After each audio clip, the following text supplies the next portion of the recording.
Good morning, good afternoon, good night. Wherever you are in the world, we welcome you once again to the Growth Edge, which is a business conversation powered by the African MSME Collective. Briefly, AMC, as we call the African MSME Collective, is really a community of like minds that help and support SMEs. We work to increase their ability of micro and small businesses to access information and opportunities that will help them set up, stabilize, and scale their businesses for sustainable success. Keyword there is sustainable success. Why do we do this? 95% of jobs are created in the SME space, and about 75 to 80% of all income and contribution to the GDP of any nation comes from the MSME sector. So this is really a conversation that can be translated into any direction, whether you're a micro, which means you're earning maybe up to about maybe 500,000 Kenya shillings, probably about $5,000, to if you're doing about $30,000. Beyond that, you're not a small organization. You're now a small corporate. So we will let other people handle those conversations. But in this space, even if you're under the threshold of $5,000, then you are a micro, and this is for you. Or if you are an SME ecosystem enabler, these are spaces where we can just sit together and have conversations because we are looking for transformation where every MSME we encounter changes for the better, starting from the founder. We're also looking for traceability. Many times people say that MSMEs, you don't know where they came from, you don't know what they're doing, you don't have their numbers. So this is a place we have those kind of conversations. So as MSMEs, we understand the value. We are also looking for demonstrable growth, which means you can see where you started and where you're going. And finally, impact. If all you do is make money for your stomach or for your needs, my friends, that is too little. It's small vision. I think, and I can see you laughing, Joe. It is very small vision. So my name is Chesubire Talitwala Greg, and I'm co-founder of the Africa MSME Collective. And I'm in this space after 20 years of different roles in the MSME sector. I have worked in MSMEs. I have run in MSMEs. I have failed many times as an MSME, but I have refused to stop growing. And that is why we're in this space. And like to let my co-founder just introduce himself before we start this conversation. Over to you. Thank you, Chesubire. Always a pleasure to be with you in the same spaces, talking about SMEs and growth, sustainability, impact, and not for their stomachs. Very interesting. I am Joe Mukoko, co-founder AMC, and also a business development professional. But how I look at myself as a business development professional is I fix problems. I fix problems that help SMEs be able to either continue being profitable or become profitable or restructure their business so that they can be sustainable and have more impact. Impact, not for their stomachs. That's a very good one for this week. I'll stay laughing about it. I also serve as head of learning at SME Founders Association, a learning and linkages association that builds SMEs' competence, compliance, and ability to access capital. In brief, I help fix problems so that you just don't look at your stomach, you also look at the stomachs of those who are around you. Thank you very much. Back to you, Chesubire. I see that stomach thing is going to stay in the in the conversation. So let's just That's part of the conversation today. And I think it's a good place to start because, and we were discussing this earlier, we start businesses to, by and large, most of us are subsistence to meet needs, to pay school fees, to pay rent, and that's not a bad reason to start. But the conversation I want us to have today is around business success. I was talking to young people this last week, as we are piloting some of the programs we're doing at AMC.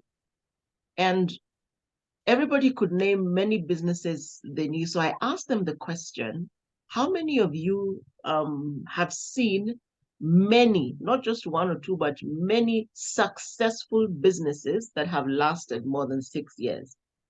When I asked the question initially, we're just doing a survey, right? And then when we went back through the survey, I began giving keywords and I said the keyword in that one is successful.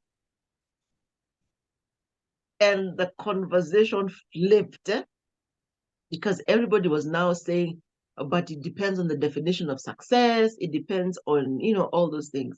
So let's discuss what we at AMC call success. And I'll allow you, Joe, to answer that one. What is success really? And not just as AMC, but for any business, what should success be? Those who told you that definition of success depends, it truly depends, because when we look at success, it varies from individual to individual and business to business. What was your vision when you were beginning? And how did you articulate that to yourself and to the communities that you serve? Okay. Allow me to give you a good example of the grocery shop at the corner. And all over across the world, those grocery shops still exist. The big supermarkets and the wholesalers and everyone else, they've come and found some of those shops are on the 5th generation. Now I'm saying 5th generation because I used to say 4th generation, then I realized age had also run after me a bit and caught up with me. So now you're generation number 4. So you'll find that there are shops which began a long time ago and they've been passed on from generation to generation. What was your vision as a founder? What was your vision as a business owner? What were you setting out to achieve? I'll give you an example of a young lady where my mother stays, called Njoki. When Njoki started her shop, she only had the basics. Daily needs. Milk, bread, soap, sugar, cooking oil, cooking fat, diapers, the things that we need daily in the house. And her purpose then was to meet our daily needs as a community around her shop. But as time went by, she realized we need other things. So for her, it's about ensuring that the community gets what they need from her for their daily needs. So as time goes by, she's added agency banking. She's added a small space for gas. She's added a small space for selling KPLC tokens. She's brought on board other things. She realized people have birthdays for children. So can she bring small things which children need? The toys, the balloons, the pop-up things, the games, those colorful snacks which the doctors tell us are unhealthy, but children really enjoy them. So Njoki has to stock these things. So for her, she will define success by being able to serve the community with their daily needs. Okay? Let's look at the shoe shiners. Those guys. You will find that those who have stayed in the same corner for a very long time. I don't want to go to big business yet. We are down here at the basic. Same job, running all along. Keeps on going for some years. The children grow. He ropes in the children. What were they doing initially? Just shoe shining and selling laces and selling polish and selling brushes. The man or the woman takes the child. And nowadays, even the female shoe shiners are actually better than the male shoe shiners. Take them to a school. Oh, yes. Take them to a school. learn everything that a cobbler needs to learn. So small repairs on your shoe, they sort you out, okay? They tell you how to, even advise you how to take care of your suede, how to take care of your leather. So for them, success is being able to consistently take care of their daily clients. You will find people bringing shoes to the shoe shiner, all their pairs of shoes, and dropping them there. And they're like, you know what? These are my shoes for the week. Sort me out. I don't want to polish in the house. You see, that person already has consistent clients based on what was their vision. Okay? Compare this to someone who also wants to set up franchises across town and start up with one restaurant, then move to another place, and then move to another place. That's their vision. They want their business in several spaces, doing the same thing, looking for clientele in other places also. So success depends. You will find Njoki is fulfilled, Michael with his shoe shining business, he's happy, he's fulfilled because he's able to meet his daily needs, and then he's also employed someone else. You will find they start with one seat, add a second seat, add a third seat, add a fourth seat. Okay? Then have someone who can be able to stitch, repair, replace what needs to be replaced. So for them, they're content growing that way. Then the franchise holder who starts with one shop and says, one shop is not enough. I have a market elsewhere. So boils back down to what we discussed last week. What is your why? Why are you here? What is your why? And why do you think you're the best person to be able to sort out the problem? So shoe shiner looks and sees people are passing with dusty shoes. Okay, I'm sorting that one out. They're coming with their shoes that need a bit of repair. I can take care of that too, you know. They'll tell you, boss, your laces are finished. I have laces that go with these shoes. Okay, so they are all about shoe care. Njoki is all about the community being happy that they need something and they don't fail to get it because it was not in her shop. And it becomes a crisis when Njoki doesn't open because everyone, what happened to Njoki today? Okay, so when she's not there, she makes sure that there's someone to replace her or to take care of the business that particular day. Now, while we look at it from the point of it's successful to us, successful to them, one thing, they are consistent in their delivery. And we know Monday to Saturday, they'll open at this hour. Sunday, they'll open at this hour. And they condition us. But they make sure that the client gets what the client wants or what the client needs. The restaurant will not open 24. Okay, there are some which open 24 hours, depending on location. But you will find in a particular location, maybe they open from 7 a.m. to 7 p.m., another location 7 a.m. to 10 p.m. But based on what do the clients want? And are you able to satisfy the client? And in all these businesses, you'll realize as they grow, they are impacting the community. Because now, something like what Njoki has done, she has looked at people in the community and seen, you normally produce honey. Supply me with honey in this amount of quantities. You see, she's not looking for supply outside the community. It is within the community. Okay? You're doing peanuts? Bring me the peanuts. What else can you bring me? Oh, you get mangoes from your farm.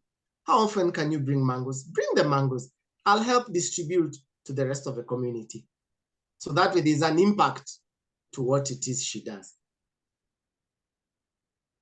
If I'm hearing you right, success then is very intentional. I have to have sat and thought about it and figured out what success would look like, which is, I guess, for me, what most of us as MSMEs don't do. We say, I want to make money. But what I'm hearing you say, and allow me to do it in the form of 4 I's: Okay. intention.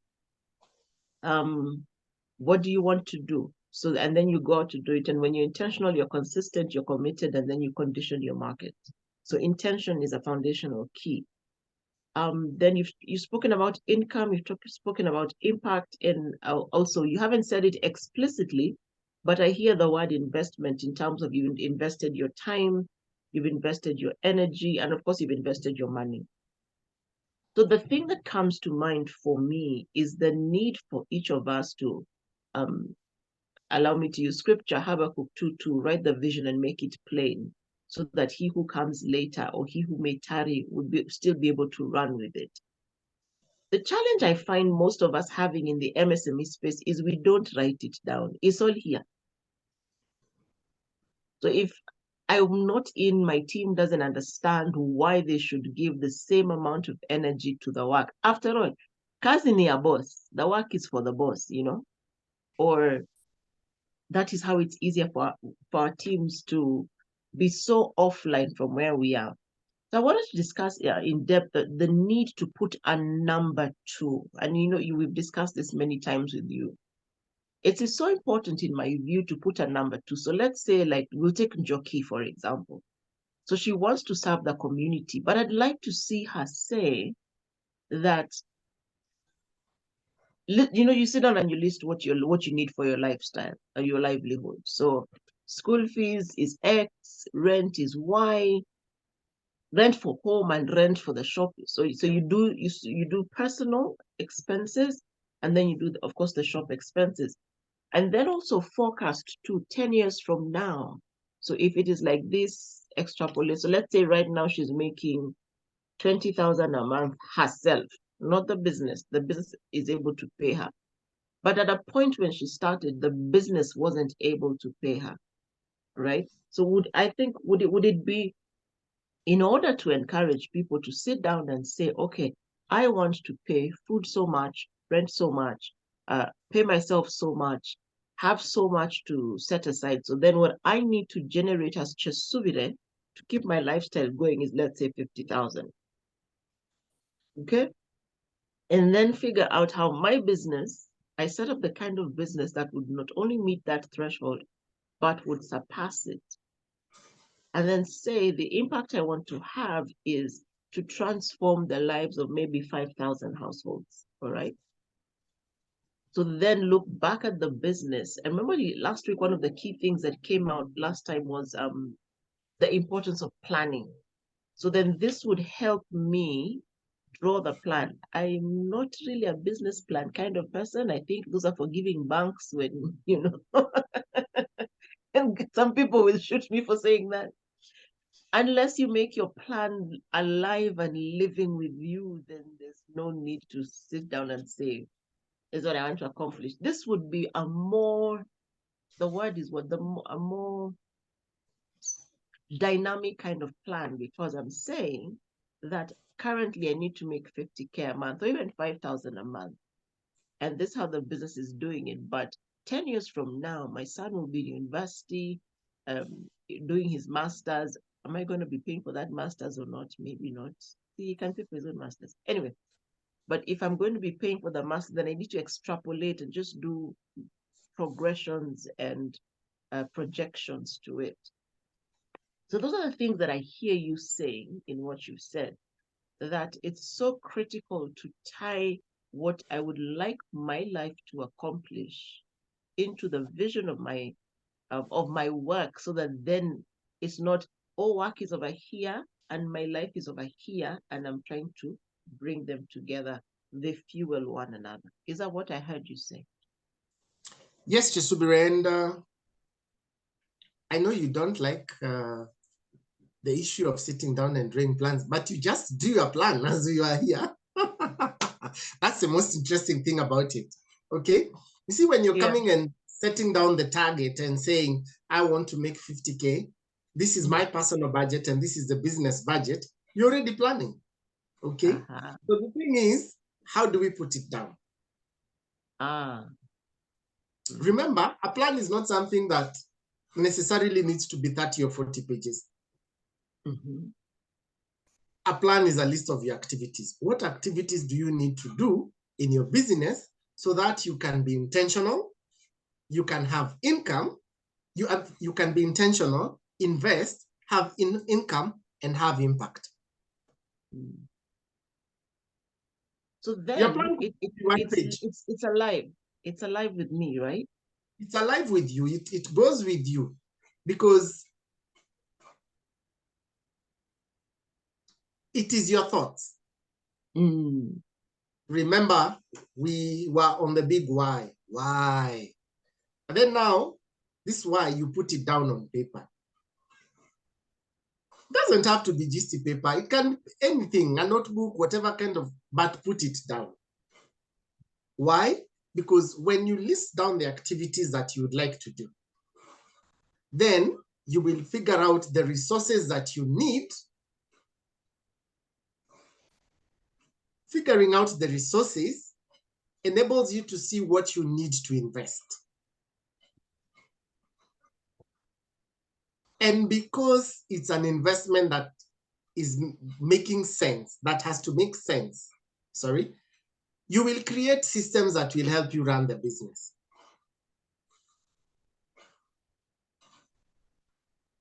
The systems will bring order.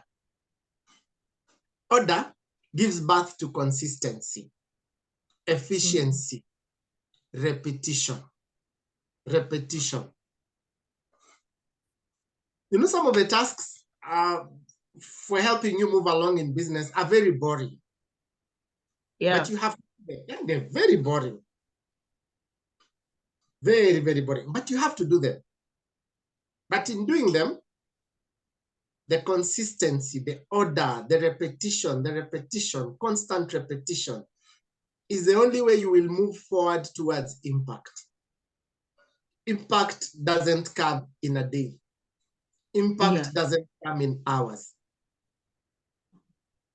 We are talking about businessmen, business ladies, business children.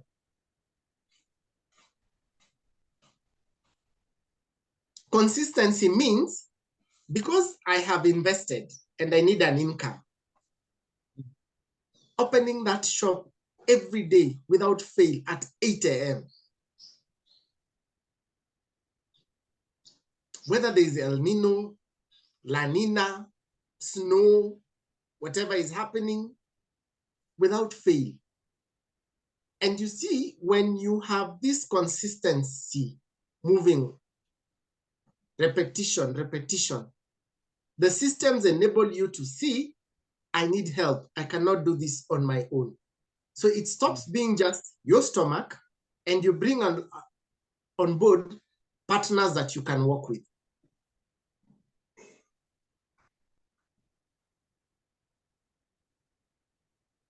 Now, when you do all these things, like you say, we have to put a number. That's where your targets come in. Njoki tells me in a day she targets to sell 10 cylinders of LPG. X number of loaves. Okay. X number of whatever else she sells, honey and the other items. Why? Because if she doesn't do that, then she's not able to pay herself, pay her assistant, pay her shop. She'll have a problem. Mike, the shoe shiner, knows in a day, he needs to target at least 100.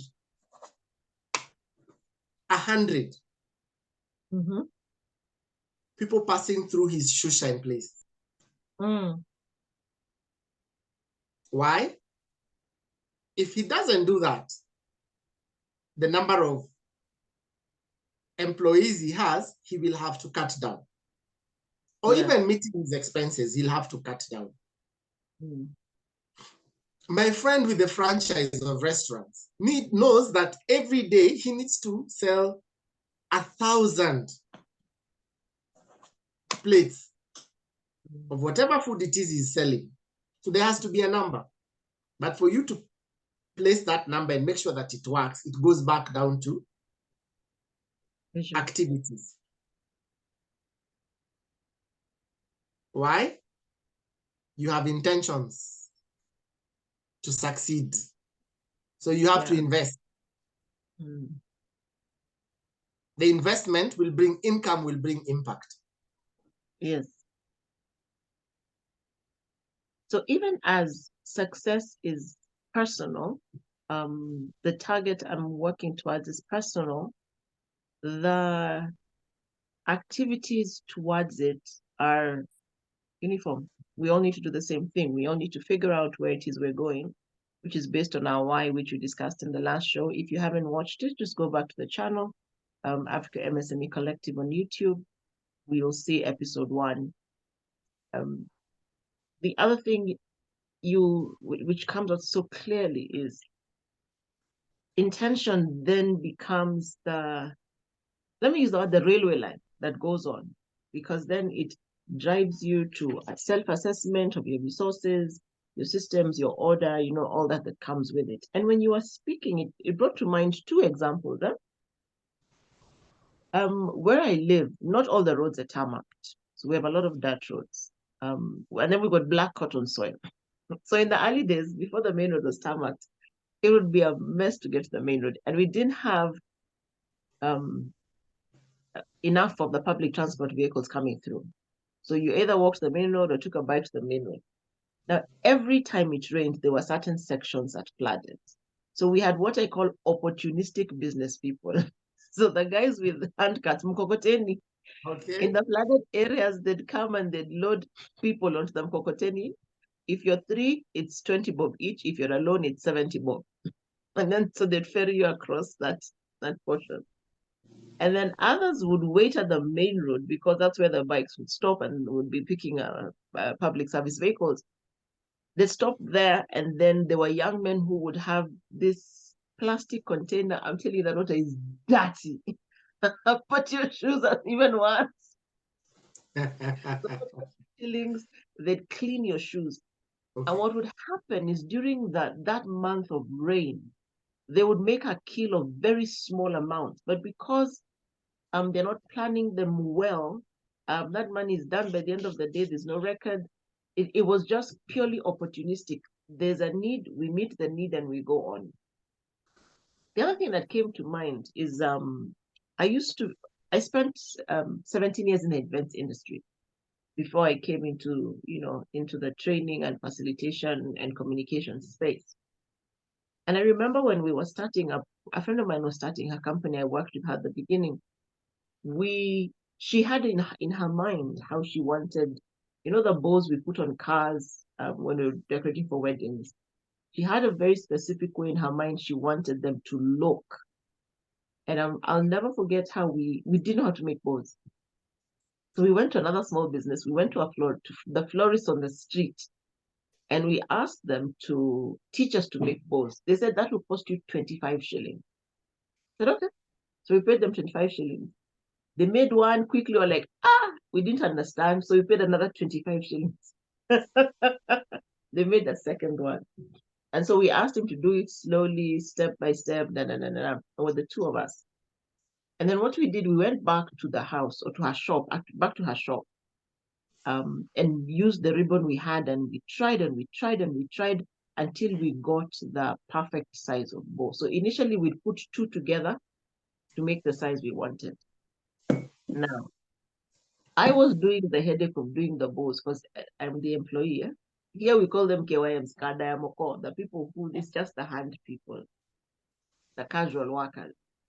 And I realized I don't want to be on this line for the rest of my life. So I needed to find a system that even when I stopped doing bows, the bows are reliable and they're the same, So we began playing with measurements until I found the perfect measurement, which is actually my height. Because it would be my span, right?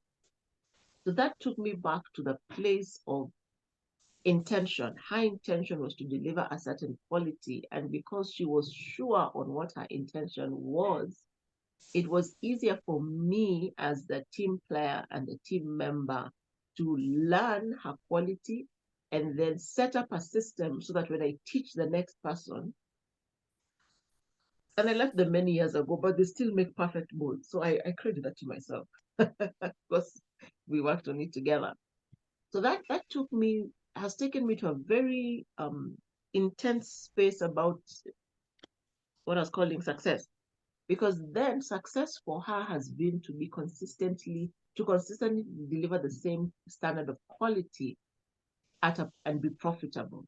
So she's not in the luxury sector of events, but in her sector, you know that if you give Nani work, my friend, you don't have to micromanage her, you don't have to bully her. She will keep you informed, she'll keep on track, and she'll deliver on her promise.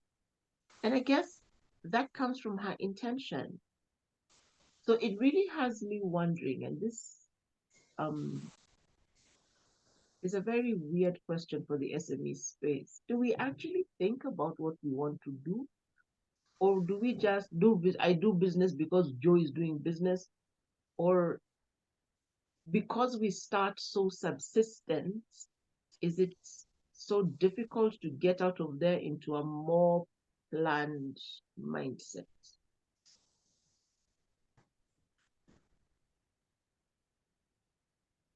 Do you want me to answer on behalf of the SMEs, or they can think about that and they can send the answers to you on chat and on email?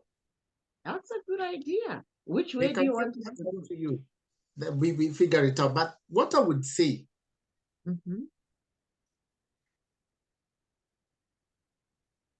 when starting out and even when continuing with business, it should be simple enough not to confuse you.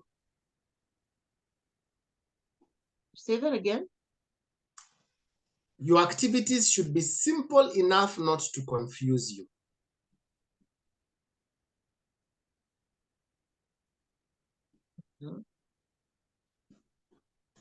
We were talking about intentionality. You've mentioned it in your previous statement.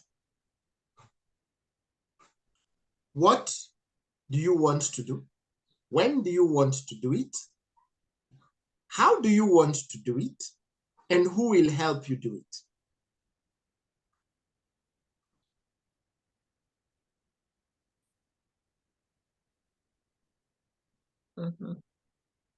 Now, answering those questions helps when you are doing the repetition for you to look at patterns.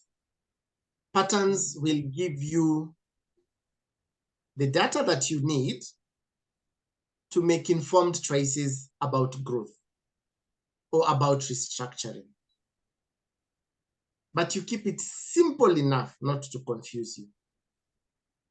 The simplicity will allow you to be able to adapt in the event of challenges. Let me throw a spanner in the works.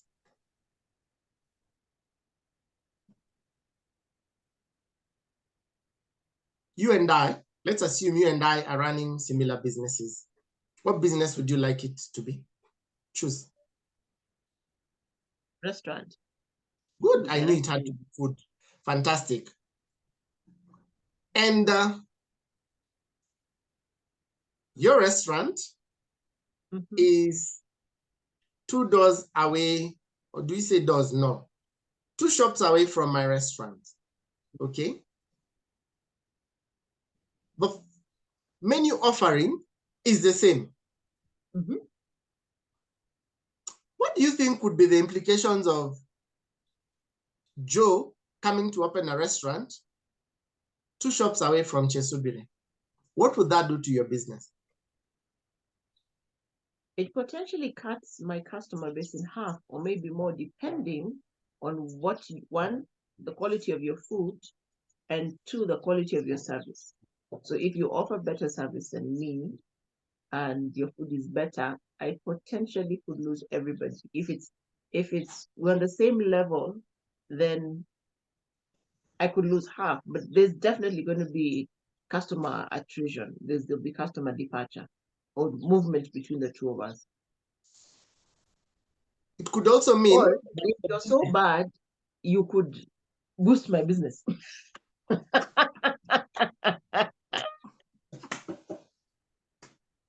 You didn't see that one coming.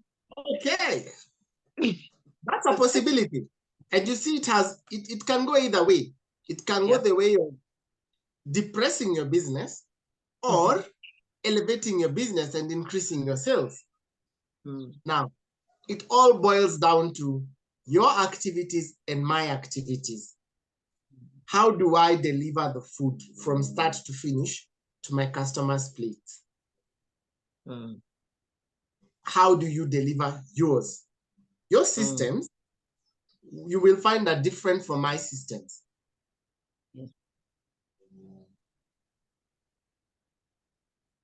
So it goes back to what you talked about, intentionality. Competition is good because competition might either kill your business or increase your business.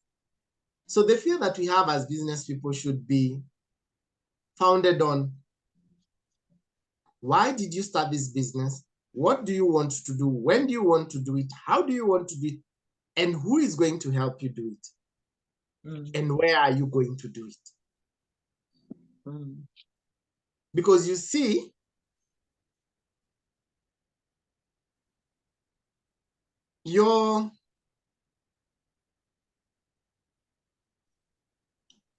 our shops might be in the same place, same street. Our targets could be different. Right? The amount of resources that you have and the amount of resources that I have will also differ. Your program of events and my program of events are different. We could open the same hour, close the same hour. But what are the events leading to the shop's opening? What are the events that happen during the day in both shops? Okay? And then the most important thing is how we train our employees to understand, or train in the event that you don't have employees, or train the people who support us to understand our intentions. It's critical for them to understand your why, your activities, and why this success is important for you. What impact do you want to have?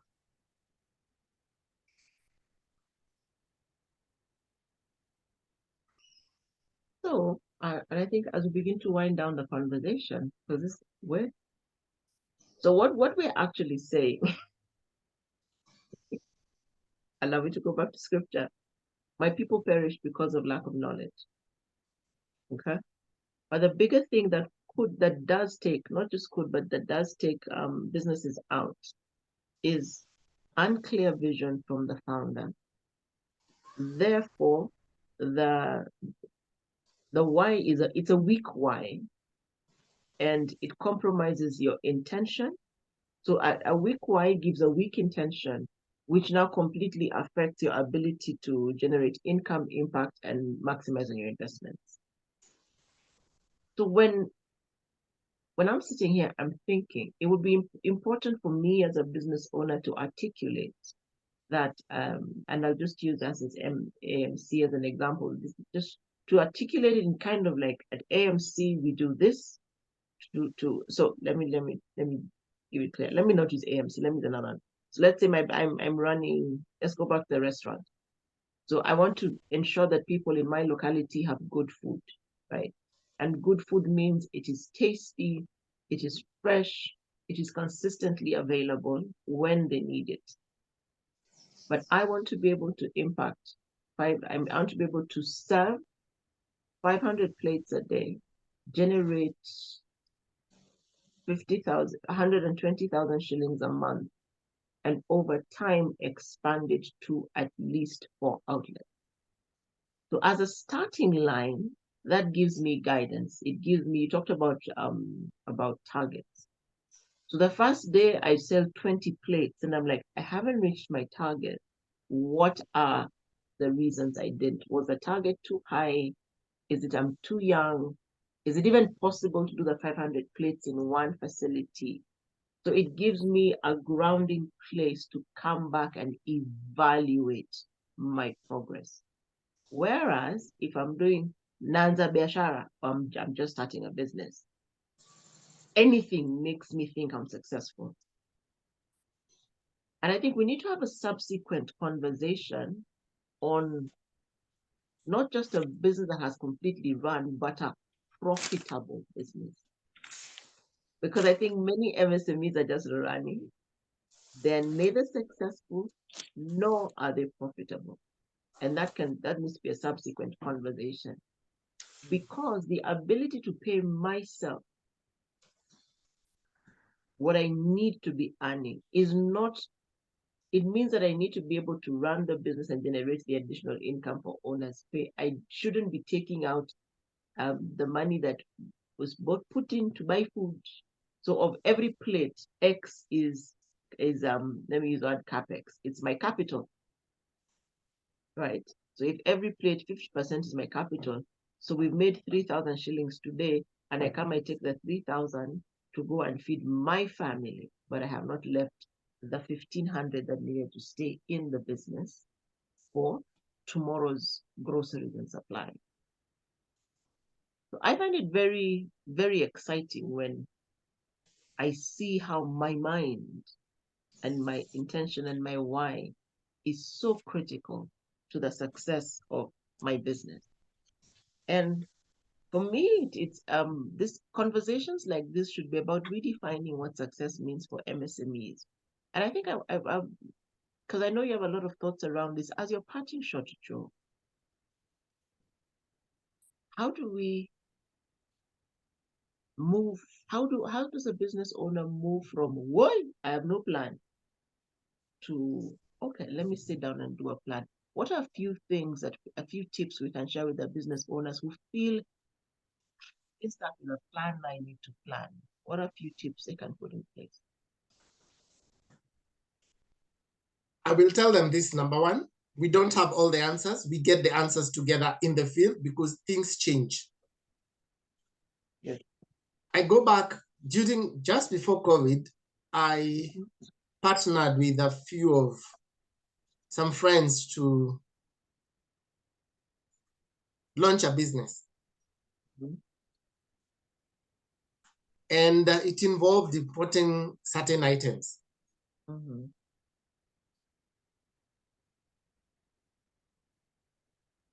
We thought we had it all figured out. Mm-hmm. And indeed, we had it all figured out.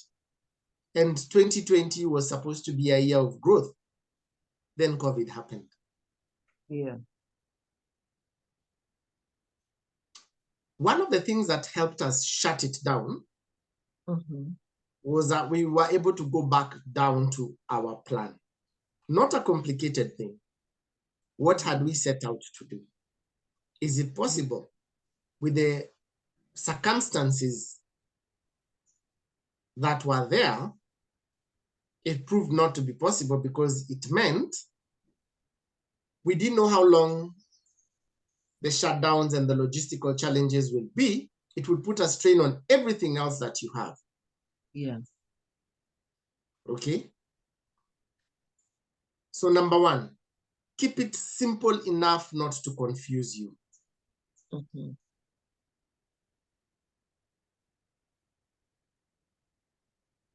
Then write it down. Doesn't have to be 40 pages. Write it down.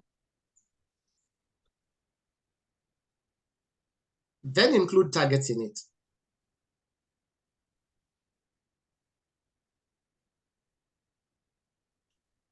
I'm assuming by then you know why you want to do this business, who your target market is, why you think you have the rights to supply them the product. True story. We open them, we say they didn't come. My marketing is not working. We'll discuss that when we are having the story on profitability. but it's true, it happens. So put it down so that you understand. This is me, this is where I want to go, this is the reason why I'm doing it, this is the gap that I have seen, and that is why my solution will be accepted in the market. Include the target. Then go back and look at what resources do you have that will allow you to move forward. You know, as entrepreneurs, we write this business plan, run to the bank. The bank will not buy an idea. An investor will not buy an idea, especially if they are looking at the return on investment on their money. We are talking about investing and income, right? Why will they not look at you initially? It is an idea. So there's risk to it. So in your plan, as you're considering the available resources, then now do your program of activities and events. From that program of activities and events, you will be able to see where are the risks in the activities and events that you're doing. Low risk, medium risk, high risk. Those risks, then you come up with mitigation measures. For the low risk, this is what I'll do. For the medium risk, this is what I'll do. For the high risk, this is what I'll do. And then have a training element for yourself and for the people who support you. You don't know everything. That's what I was saying. We are learning together. Do you leave time for you to learn from others? Do you leave time for you to have others to come and help you and work with you? Get a mentor, get a coach, get an accountability partner, get a vent partner. Just get an accountability system in place. Now, all these things will help you set up a system that will help you run your business. And then lastly, I know entrepreneurs don't like listening to this and hearing what I'm about to say. Have an exit clause. Yeah. An exit,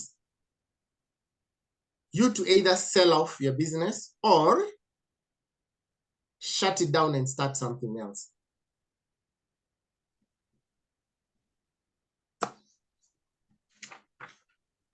You have given me ideas of subsequent things we need to talk about. That is okay. That's why we're in this place.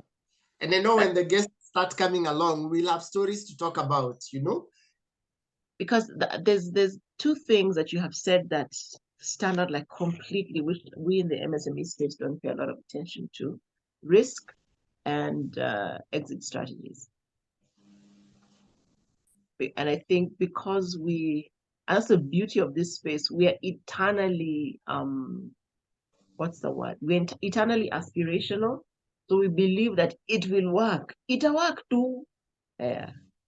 And just the reality. And I remember, and the day we're talking about exit strategy, I mean, you and I have a lot to talk about in terms of exit strategies. But I remember the first business I shut down, I felt like a failure. The next one was at a different place because now I'd understood what failed was the model I was working or my market research or whatever. It wasn't necessarily me as a person.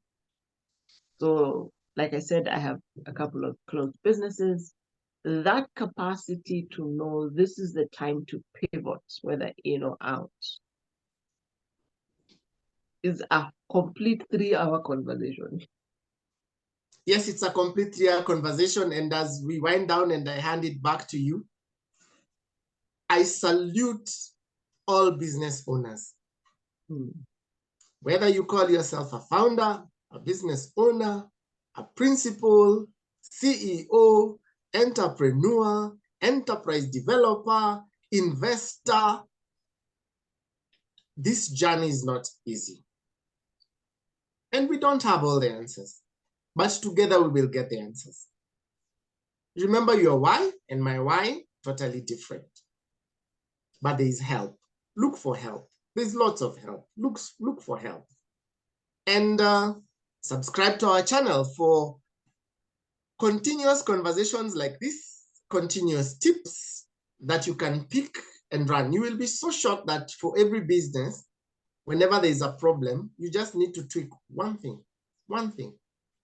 The one thing could either be to help you grow or to shut down so that it not only conserves your energy, but also conserves the resources that you have and doesn't eat them to the ground.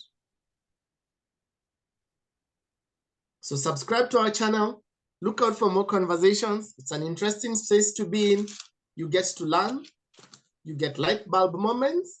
You will get the help that you need. And you can tap into our network of communities and supporters and all those other people and everyone involved. It's not for the faint-hearted. And once again, hats off to all those in business, especially at a time like this when across the world, economies are not doing as well as we expected, but we keep on moving. The consistency, the repetition will bring us closer to our success. Back to you, Chesubi. You took my words. I was going to say business is not for the faint-hearted. But you have the words. Finishing school, you have the words. Oh, goodness. So I think with that, we'll just call it to a close. The key thing to remember is as a business owner, you drive where your business goes.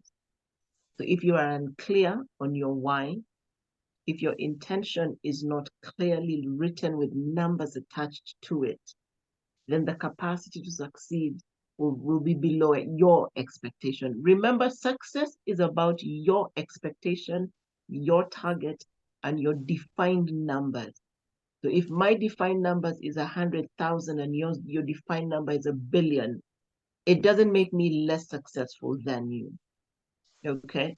It doesn't mean my mind is smaller than yours. It means at this point in time, that is what I need. I will grow, or maybe I'll be comfortable because there's a reason why I want to stay small. So let's be careful not to judge each other's success based on a certain quote unquote universal standard. Let's give people room to define the number they are working towards.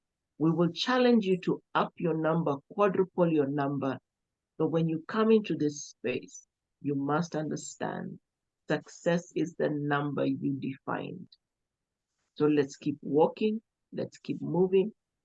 Hit the notification button so that the next time a video goes live, you are able to know where it is. We're the African MSME Collective, and we're here to help MSMEs set up, stabilize, scale for sustainable success. See you next time.